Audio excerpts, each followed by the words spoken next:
What's up? So I'm headed on my way to close for my first subject to deal. I'm pretty excited about it.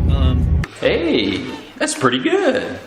But I have to say, for all you sub 2 people out there, this has been the deal from hell.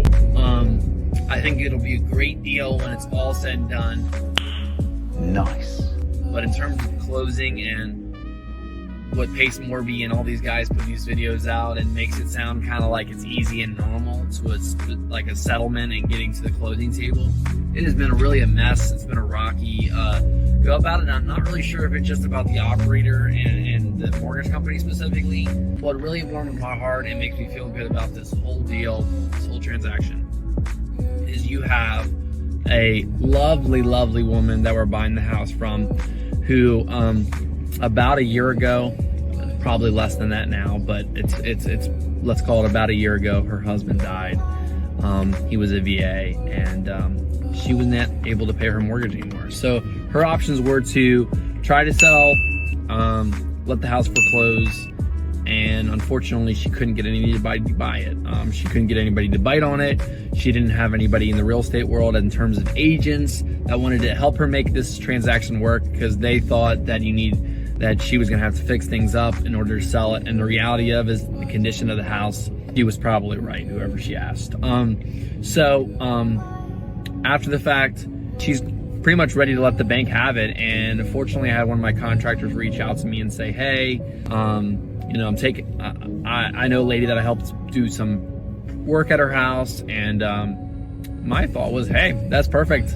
If you've been working at her house, maybe her house is in a really good condition. But unfortunately, some of the work that was done was only on the outside. So we got there, inside was rough condition, everything was kind of a rough condition. But what we did is we looked at the numbers and we said, hey, we really can't buy this outright. We can't buy it in cash. We can't buy our normal, hey, here's quick cash, you know, close in 2 weeks, let's move. Instead it was, hey, can we assume your loan? She told me it was a VA. VAs are assumable, and then you know, in some cases FHAs, and in rare cases conventionals can be assumptions. And for all you out there that don't know what an assumption is, or don't know what's also called subject to or sub to, is basically where instead, not just only do you change the deed or the title so that you as a new buyer are on the title as the new owner, you actually take over the current owner's mortgage as well. So not only is the ownership transferred, but actually the loan that is funding, you know,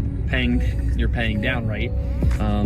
That's also the you know, I think it's called the money trust deed or whatever it is, deed money trust. I don't know. I'm not that good at logistics. But my point is, we made that work. And why it was important to us and why it could work is because the average rate is roughly 6.5 right now. I think for an investor, we just got quoted at 7 1/8, but we're paying points to get that. And I think reasonably we would be paying 7.5 for this property as an investor. So instead, we're taking over this mortgage. We're getting 3 1/8. So for all you that can't do that math, 3.125. So obviously that's pretty important, pretty great. So for our sake, we're getting, you know, lower closing costs. We're getting a lower rate. So those are the 2 benefits. But also, I want to also caveat these things with the fact that the closing costs are lower, but they're still not like zero money out of pocket like some people talk about. They're still pretty significant, and they're still going to be all the transfers, all the title work, a processing fee that the bank's charging. We're paying the funding fee from the VA. So there's definitely a pretty significant amount of charges, and it's roughly right now for this transaction, it's going to be roughly 10% of the purchase price.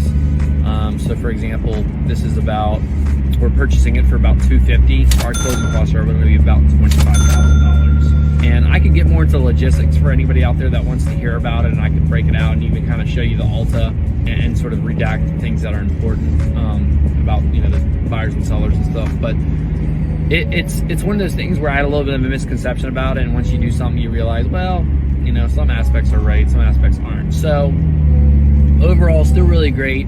But here's another caveat that's difficult versus like a BRRRR strategy, is we're gonna leave all our money in the deal. So we're gonna put $25K into this deal. Oh my God! Wow! But then on top of it, we're gonna come back around and we're gonna do probably close to, hopefully under 50 in renovations. So we're gonna be all in for close to 75 grand.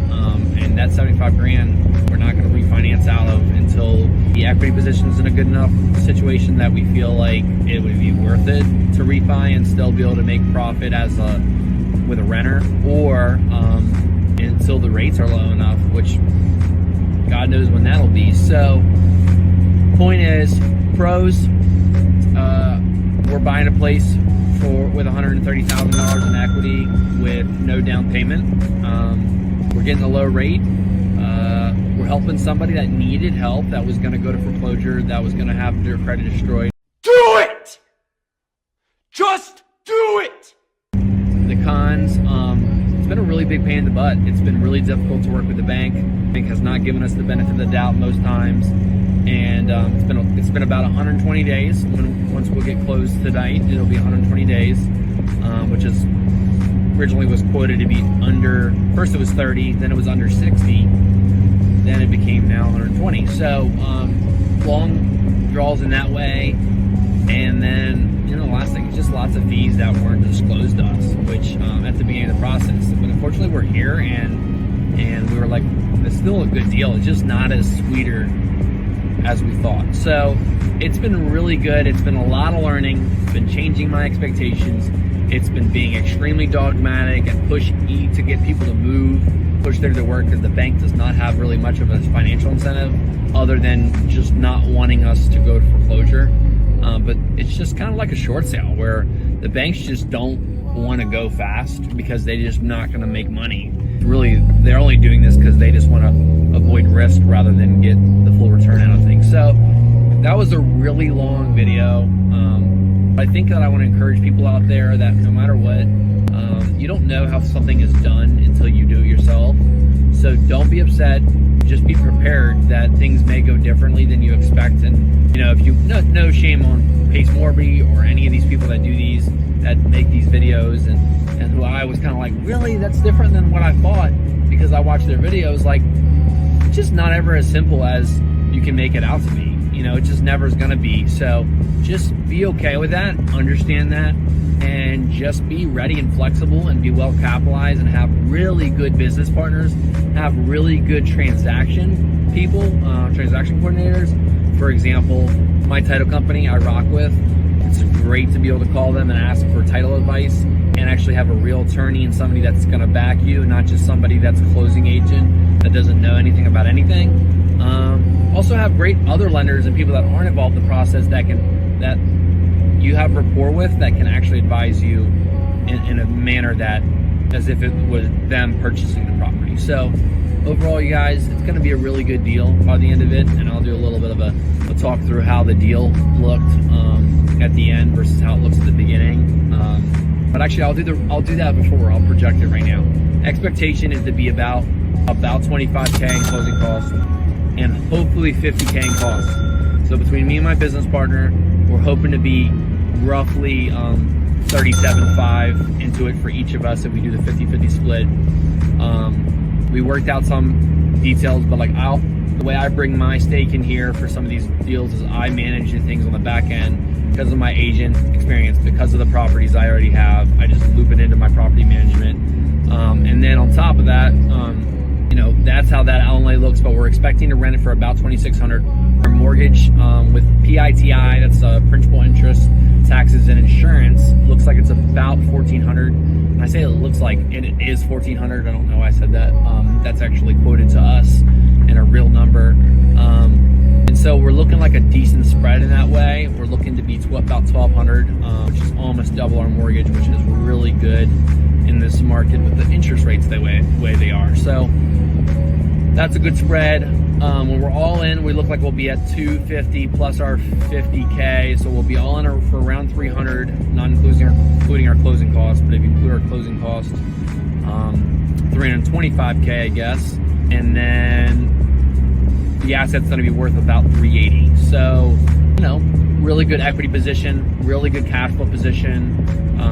Lots of headaches, lots of difficulty in terms of the front end on making the deal work, but you can see where the payoff's going to be if things are executed the way that they were planned to be, but something's changed, you guys. So that is the beauty of business and real estate, is it's not for the faint-hearted. So if you have thick skin and you're willing to work and you have a vision of the future and long-term vision, you can weather a lot of this stuff. And I mean, there was several times even today where I got the settlement sheet and the bank had messed it up with the way they ran numbers. They gave the closing package wrong, the wrong numbers to the title company, and then the title company sent me the Alta, and I said, hey, this is not going to work. The seller has got no money to pay or write a check at closing. And even today, like, the deal, it felt like it was going to blow up again. So, you know, it's been months in the making. And so for you guys out there that have long-term visions that can weather past those storms and issues, you're going to win. You guys are. And you might not win today, you might not win tomorrow, but you're going to win if you continue to push on. So that's how I'll just encourage you in that way. It's been a really, really interesting transaction. So